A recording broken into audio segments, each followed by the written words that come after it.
What up, everybody? I am the Mademoiselle, and this is my channel. Welcome to another video. If you guys clicked on this and you thought that it was clickbait, wow, all right? It is not clickbait. We are going to be talking about how white farmers, and particularly farmers in the west of the United States, expect black people to come and pick their crops because a majority of their workforce has been deported. Let's take a look.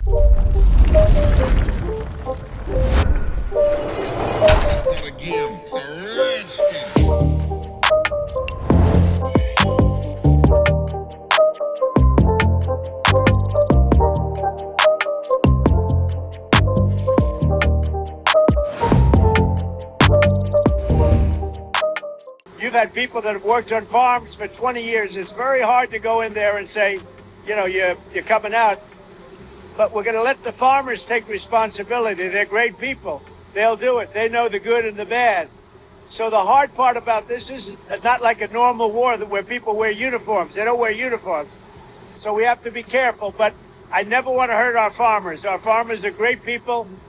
They keep us happy and healthy and fat. The largest deportation operation in American history. The millions of migrants that Trump wants to deport are a key source of labor in the United States. Migrants often perform some of the most challenging and unappealing jobs in agriculture. This is a work that is demanding, that is dangerous, that is very physical. There's long hours. Their workers are dying. If the employers are hiring illegal aliens, that's in violation of the law, and those aliens should be removed. But removing migrants, like Trump has proposed, could significantly disrupt the food supply chain. Consider the meatpacking industry. As of 2023, immigrants made up more than 40% of all of its labor. And half of those workers were not legally authorized to work in the U.S. If those type of products aren't produced in this country and the American consumer wants them, then they're going to have to come from somewhere else. Jim is a Republican who voted for Donald Trump 3 times. How do you feel about your vote for Donald Trump now? Well, I feel like perhaps I should have considered some other options. The past 2 years, Jim has been selling honey to the federal government, which then provides it to schools and food banks. But after Donald Trump took office, the USDA cut those programs suddenly as part of the federal government's effort to streamline spending. For a lot of other local farmers around here, it was a major source of reliable revenue. For me, it's going to cost me around $150,000 a year. $150,000? Yeah, roughly 50% of my revenue. That's a huge hit. That's a massive hit. Keith Smith says most immigration workers left after the law took effect. So this potato farmer hired Americans. Problem is, he says, most show up late, work slower, and are ready to head home after lunch. Some even quit after just one day out in the field. This dude, all these dudes, these farmer dudes in there, these farm owner dudes, are saying, well, we thought the blacks would come back and do the jobs because they don't have jobs. I genuinely wanted to cover this because there's too many people, white, black, and other, that like to say that Black Americans are lazy, they're always complaining, there's no reason they shouldn't be further along because racism doesn't exist anymore. And this video is going to showcase that racism is alive and well, both systematically, blatantly, and every other type of word out there that will describe different types of racism. And it really pisses me off that there will be people that will either comment on my post or that I see comment on other posts that be like, oh, well, like we should be ignoring them and, we're minding our black business. No, we need to talk about it because there's genuinely people out there that feel like a lot of us are literally making shit up. A lot of us are complaining for no reason. Life is really not that hard. Slavery is over. No. If I have a black female surgeon, my first assumption will be this person had to meet lower standards. Yeah, that's because you're racist. The blacks being like, oh, we're gonna get a race war. If there was a race war, you wouldn't win. Okay. First of all, you might have plenty of, but you don't know how to shoot them. I won't where you bitch. I mean, sitting, going into a asking if you good. Bitch, you been staring at me with your fake ass eyelashes. I don't give a. I don't get out of my face, you fucking. Because apparently the entire month of February just wasn't good enough. Juneteenth Juneteenth should not be a federal holiday. And remember, everybody, Republicans fought to free the slaves, Democrats did not. And the reason why this holiday existed in Texas is because Democrats decided not to tell the people that they enslaved that they were free. That most people agree on, something good, and they twist it into something political. For example, today's Juneteenth, and it marks the day that slavery finally ended in Texas 2 years after the Emancipation Proclamation. That is a real, meaningful moment in history. No one's arguing that. Conservatives aren't out here saying that we shouldn't celebrate the end of slavery. But now, Juneteenth is officially called Juneteenth National Independence Day. And that's where the issue lies, because we already have an Independence Day on July 4th, the day that we declared freedom for all Americans. I'm going to go ahead and treat you as hostile because you said disgustingly gross anti-human things.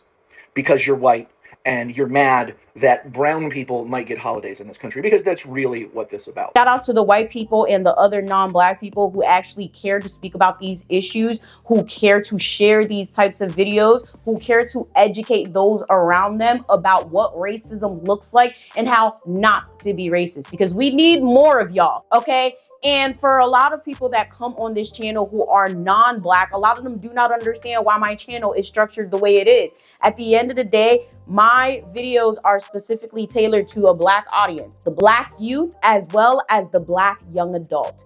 And the audacity that white people will have to comment on my stuff like, well, what about white people? I don't understand. I am a black Haitian-American woman. I was born in the United States. I was raised in the United States. My issues are unique to those of black people. Shout outs to those of you guys who are non-black and tune into me, love me, support me, subscribe to the Patreon, join the membership, because I appreciate it more than anything. But for those of you who are entitled, white and others that come on my channel talking caca and then you get mad when you get cussed out, I ain't got time for it. My videos are made for a specific audience. At the end of the day, if you enjoy it, that's cool, but rete no walu, okay? Stay in your lane, because I'm not the fucking one. If this is not your type of content, don't watch. If you don't like what I'm talking about, don't watch. If this is something that bothers you, don't watch.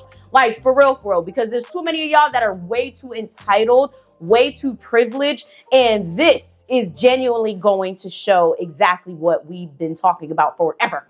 Okay, before we even get into the reaction, y'all already know what it is. Make sure you guys like, share, and subscribe. But most importantly, make sure you guys get some merchandise, all right? This is my embroidered champion tie-dye hoodie. Definitely one of my favorite merch pieces. The quality, out of this world. I also have this specially made blanket. Sage is on it somewhere, but very, very warm, very, very nice. Lots of things in the merch shop. I also have a separate merch shop for my Haitian channel. So yeah, make sure you guys just peep the description box for everything that you guys always ask me about down below, and leave me a like on your way out. Thank you so much. So just a quick preface before we get into the reaction. This whole situation started going viral on Twitter when a creator who happens to be a white man said that he pretended to be a MAGA supporter and got into these little Twitter groups or whatever. He got on a live and there were these white farmers that were saying like, hey, you know, we expected the black people to come back and, you know, try to help out, you know, pick these crops. We all know what they meant. So now that I have fallen down this rabbit hole, I just jumped on to Twitters. And I got an alt Twitter where I pretend to be a MAGA guy. And I saw a live. And I am not kidding you. This dude, all these dudes, these farmer dudes in there, these farm owner dudes, were saying, well, we thought the blacks would come back and do the jobs because they don't have jobs. Well, I'm sorry to break it to you, but black people have jobs. And you thought you were getting your slaves back, is basically what you were saying. Like, that's what you thought. It's still going right now. And I'm not going to post a link to it because I don't want to give these people a voice. But they think they're in a safe space on Twitter. They're not. So let me just say straight up, right? This genuinely annoyed the hell out of me when I first saw it. And I know I'm going to have some hot takes, but why do you guys subscribe? Of course, because I always got a hot take. First of all, I don't trust this. The whole idea of, oh, I pretended to be white, MAGA, in order to see what these people were saying. Thank you for doing that, but post the damn link. Additionally, I just find it weird to even do that because I wouldn't be able to do that. Like, I don't know. I wouldn't be able to see people talking that badly about other people and then be able to like get on camera and then like, yeah, this is what these people are talking about. And the main reason I'm saying that is because I'm an influencer, right? This is my full-time job. I know what anything for views look like. I'm not saying this dude in particular is doing that, but it's like when you look at his other videos weren't doing too well until he started talking about this. Now, again, I thank him and I thank others that go undercover and try to get the truth about things. But in this day and age, I feel like a lot of people just be doing things for performative reasons. I feel like a lot of people are performative activists. And especially when it comes to a lot of non-Black people, I feel like a lot of them are not really activists and a lot of them genuinely do not care because 9 times out of 10, they don't do anything outside of the internet. I said what I said, I meant what I said, and I'll say it again. And I know that's probably a really hot take. Let me know if any of you guys feel exactly how I feel. But nonetheless, that's the information he got. And it's unfortunate that you can still find so many farmers and so many horrible stories about how people are treating Black farmers in particular. Now, if you guys are not aware, we do have like a farming crisis going on. It's been going on for a while now. Like, this is nothing new. The whole situation with the workers being deported, the whole idea, this whole situation with workers being deported is a new issue. Okay. There were issues that were happening for a while since before this. We have contracts being terminated. We have farmers not getting paid enough. We have land catching fire due to natural occurrences on this earth because, you know, humans done fucked up the earth. But most importantly, we have farmers that are terrorizing Black farmers. Let me repeat that. White farmers that are terrorizing Black farmers. Let me tell you, this is our second fire that we're dealing with. So if you can remember, we had a first fire and they had this whole area right here messed up. Everything was burnt to a crisp, and we actually had to take the time, if you recall some of our other videos, and get U-Haul trucks and cut up all the timber that was burned and decaying on the ground to fix everything back up. And now we're dealing with a second fire, and this is how they left our property again for the second time. And we're going to have to go through the same process. It took us a year to actually straighten it out the first time it happened. Now it's going to take us, I don't know how long, to do it the second time around. But this is what they did. This is the fire that they set the second time. That's crazy. This is not the only story you're going to find out there like this. And I don't want this video to be too long. So I'm going to link down resources so that you guys can look on your own. But this is very, very common, right? You have people that came, okay, to the United States and other countries with the intent of conquering this land. They found natives and they took their land, and then they put these natives on reservations. They then went to other countries to collect slaves, mainly Africa, forced them to work, okay, forced them to do whatever it is that they thought was right because they're the superior race. And then when we fought for our freedom, lost all these people while fighting for our freedom, and did all of this extra shit, still didn't get reparations, but they gave reparations to everybody else.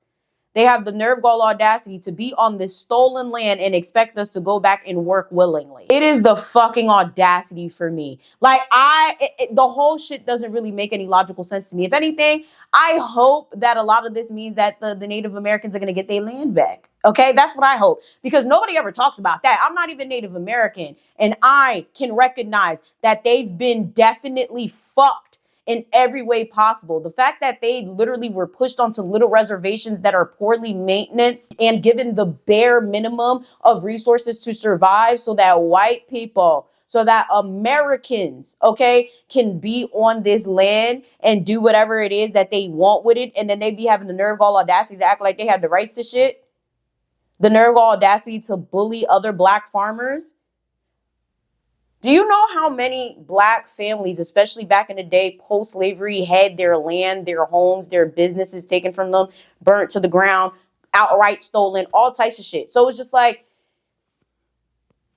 What do you expect us to say? Like, this is absolutely disgusting. And I completely understand the idea of not falling into clickbait and outrage and, you know, all of that. Because a lot of times they be saying things and things go viral so they can make black people mad. But this is important because whether you're white, black, Hispanic, India, whatever, y'all need to understand, this is going to lead to a lot of us not having food. Countries don't like us. Shipments aren't coming in. Okay. Exports and imports are low. And now the food that we grow here is being threatened because a lot of farmers are not being funded. A lot of farmers don't have any workers. So it's all fun and games till it ain't fun no more. For the people that like to say, oh, well, I'm not going to engage in this and I'm not da-da-da. Okay. Don't be surprised when you don't see bread, rice, corn, any other types of vegetables in your supermarket. So I know I was talking about, you know, the Latino vote before, the Viva vote for Donald Trump. Okay, well, let's get on to the white folks, the white farmers. So word is out now that the white farmers voted for Donald Trump because they thought they were going to get black Americans in the fields. Because they also thought black folks did not have jobs.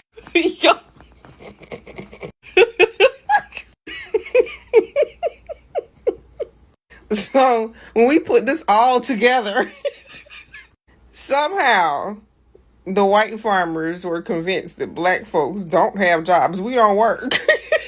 we Honestly, like, it's just crazy to me. Like, I sit here before you with a bachelor's and a master's in 2 businesses. My bachelor's is in mass communications with a concentration in broadcast journalism, and my master's is in public relations. I'm a full-time YouTuber, and then I also do Zumba. I'm a dance teacher, and I own a social media agency.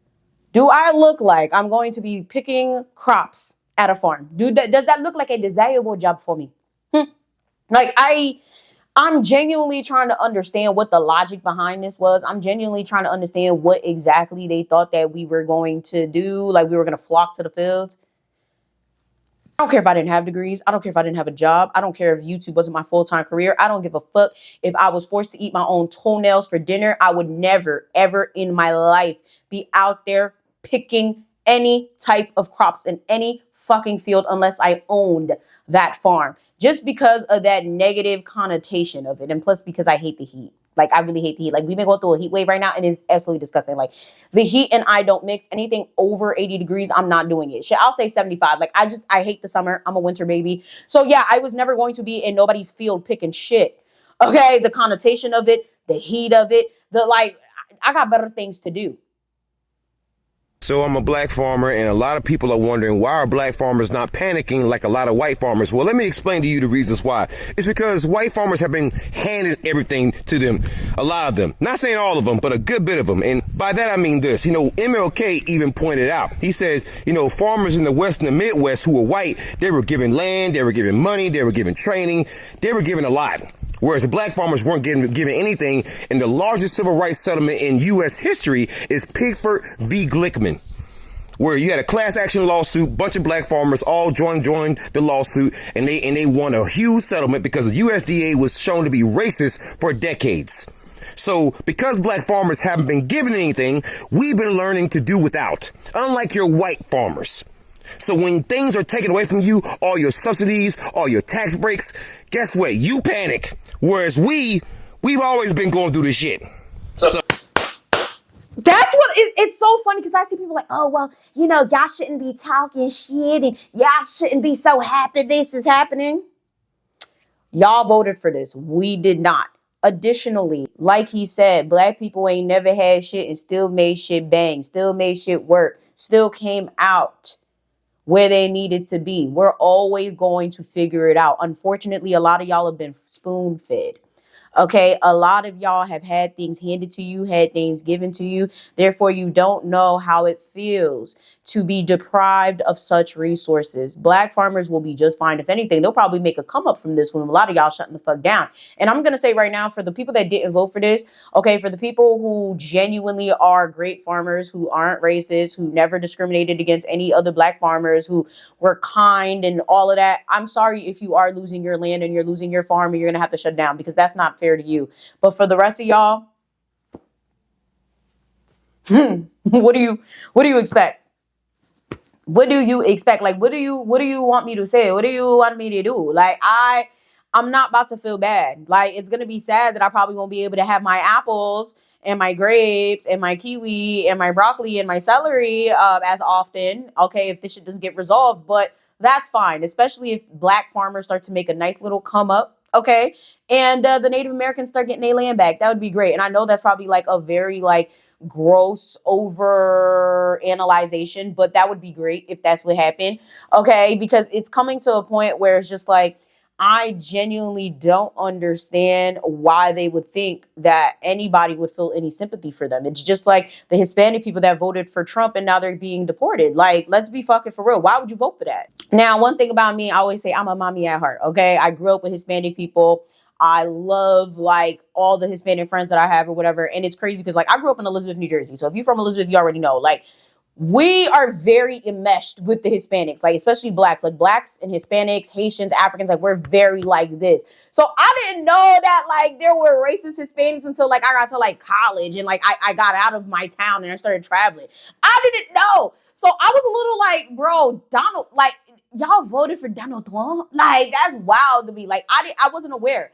And, you know, as much as people be like, well, Dominicans hate Haitians and, you know, well, Hispanics be on the mean old black. And, yeah, I've never, ever had that bad experience. And I'm sorry for all of you guys that have had that bad experience. But it's like, I'll never sit up here and say anything horrible about any Hispanic people because they was the ones that was helping me fight these bitches that was bullying me, right? Like, they was the ones that was shooting in the gym with me. Like, they was the ones that was giving me food when I ain't had no bread. So it's a little crazy to me, like, to just see how everything unfolds, especially when you get out into the real world and you leave your town and you travel. And like, it's absolutely insane. Now, personally, I feel like all of this is probably going to get way worse than we can ever imagine, especially because there's not many imports and exports coming in. And yeah, now the farmers are not going to be able to sustain. So it's going to be very interesting. So my wife was having a conversation with a family member who happens to be married to a farmer, and the family member was talking about how they recently had lost a number of workers due to deportations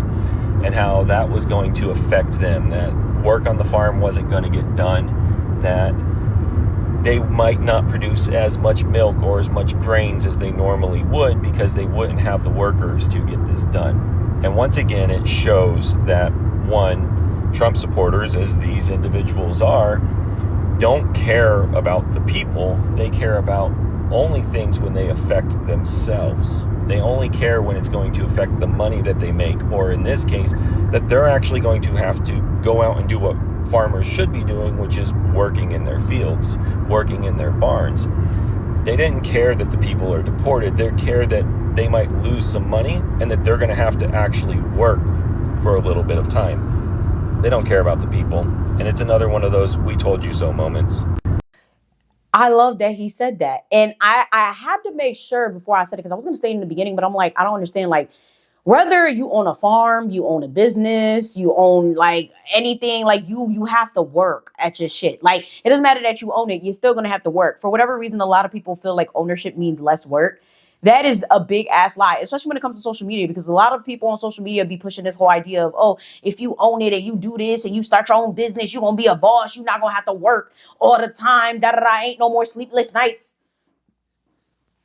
You work more when you own something than when you don't. A lot of these farmers got so used to putting the migrants to work. They got so used to just hiring people to do shit while they just sit on a bale of hay, chill out and collect the earnings and pay these people like $2 an hour. Like, it's absolutely wild to me because you see the entitlement, you see the ignorance, you see the blatant racism with these fuckers. Because like he said, Y'all voted because y'all thought it was in the best interest of yourself. And I, again, have zero issue with anybody being a Trump supporter or supporter of anything. I will always respect people that have their own opinions, but understand you need to sit in that shit. Understand that when you make these types of decisions and you have these types of opinions, you need to stand on it tenfold, even when it affects you negatively. A lot of you guys make these decisions thinking, oh, well, it don't affect me, or, oh, well, I really don't care. That's not my problem.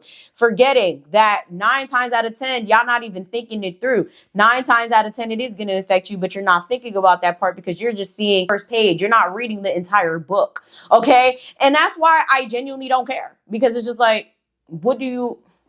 Qu'est-ce que tu veux? Like, what do you want? Like, what do you expect people to do? What do you expect people to say about all of this? Like, you expect people to have some sort of pity? Like, bro, you on a farm, go fucking work. Go pick the crops. Go plant the plant. You shouldn't do all of it by yourself, especially when you get to like a certain point where you can hire. But it's like, if you can't find anyone, you do it yourself. And that's the same with any business, especially agriculture. I ain't never seen motherfuckers that didn't want to work on their own farm. Like, typically you have a farm because you like that type of work. So it's just like, yeah, like, y'all mad that y'all gonna have to go back to doing what farmers do, which is farm. Why are black Gen Xers so pissed off nowadays? That's a good question. In 1988, my family and I had a 52-acre farm in Hillsdale County, Michigan. We were the only black people in the county. We raised animals. We had cows and chickens, and, you know, we were living off the grid, basically. And then we had our house fire bombed. We were the only black people in the county. The next day, they said, when they put the fire out, they said, we can't tell if it was arson or not. Only the fire marshal himself can make that determination, and he won't be able to come out till tomorrow. So the next day, my dad went to go get some lumber so he can build up a fence between the tree lines so people can't just drive up on our property. And while he was gone, my mom was waiting on the fire marshal. I was kind of watching her. I was kind of peeking around the corner watching her. She was 5 months pregnant. She was trying to rake in the yard. She had her 12-gauge shotgun with her in case the people with firebombers came back. But she was too small to like hold it. She could just prop herself up. While I'm watching her, 2 Hillsdale County sheriffs pulled up. They grabbed her. They reached around the gate and grabbed the shotgun, put it in the trunk, handcuffed her, and drove off with her. My dad came home with all this lumber. I ran out, told him what I saw. He left. He came back and said, yeah, they arrested your mom for felonious assault. They said she had the pew-pew up on her in the pocket of her shoulder pointing at vehicles as they drove up and down the road. I knew that was a lie. My mom was not like that. They arrested her. They convicted her of felonious assault. She did 133 days in Hillsdale County Jail, felonious assault.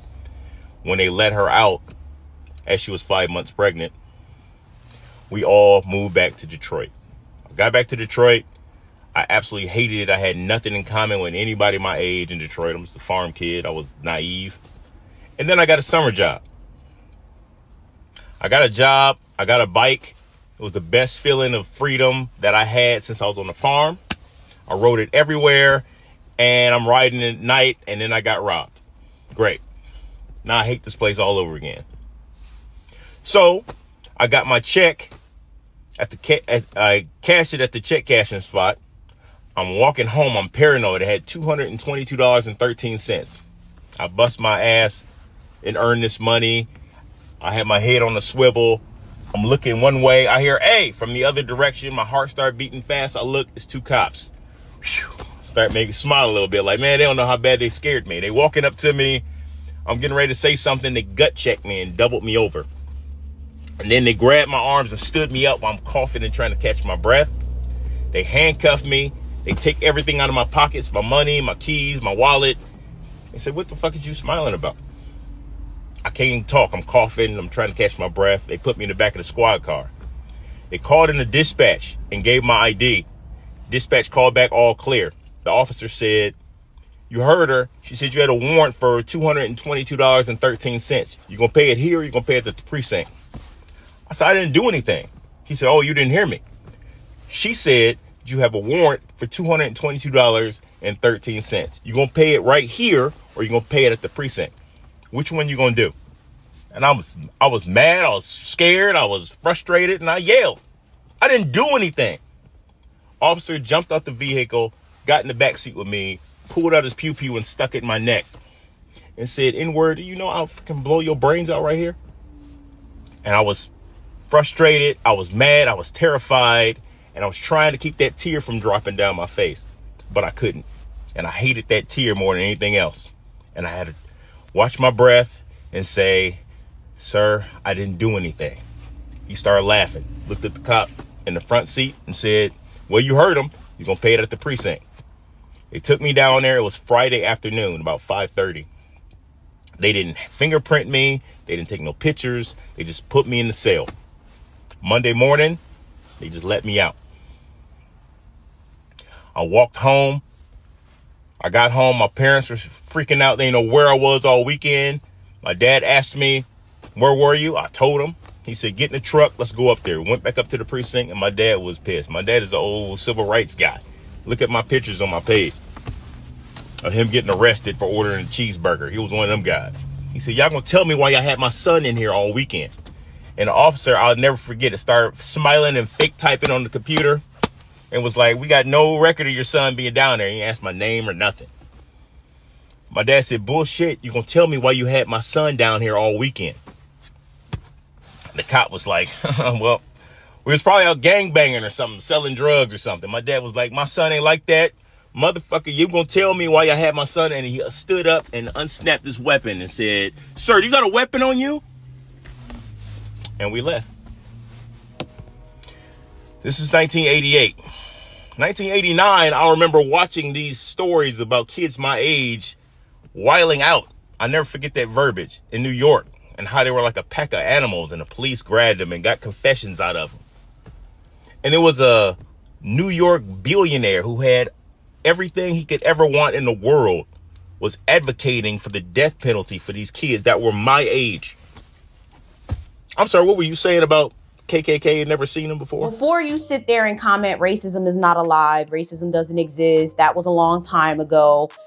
That was the 80s. It wasn't that long ago. Before you sit there and you comment, why should we care? Before you sit there and you comment, oh, well, you know, black people should be further along, all types of shit. Do your fucking research. And most importantly, talk to the black people around you, because I'm very sure they have stories. Talk to the people around you who are not white, because I'm very sure they have stories. For the black people who, for whatever reason, have adopted this mindset, shame on you, because Google, ChatGPT, whatever it is at your fingertips for you to become educated about the true history of Black American culture. It gets even worse when you start looking at Black English culture, Black Australian culture, natives in Canada, natives in Australia. Like, the list goes on and on and on. And as far as we've come, we still have not gone anywhere. We've been talking about the same shit for the past couple 100 years at this point. And it's just like, when does it end? With that being said, again, make sure you guys like, share, and subscribe. Get your merchandise. Peep the description box for everything you guys always ask me about down below. All my channels are now separated. My Haitian channel houses my Haitian-based content. My personal channel houses my personal content. I will be trying to post more on my personal page very, very soon. I know a lot of you guys are looking out for that. And yeah, my head actually really hurts. I'm going to have to go pop an ibuprofen so I can finish filming. But with that being said, I love you guys so very much. Join the membership and the Patreon for more support. Thank you guys so much for always supporting me. And I'm going to see y'all next time. Bye!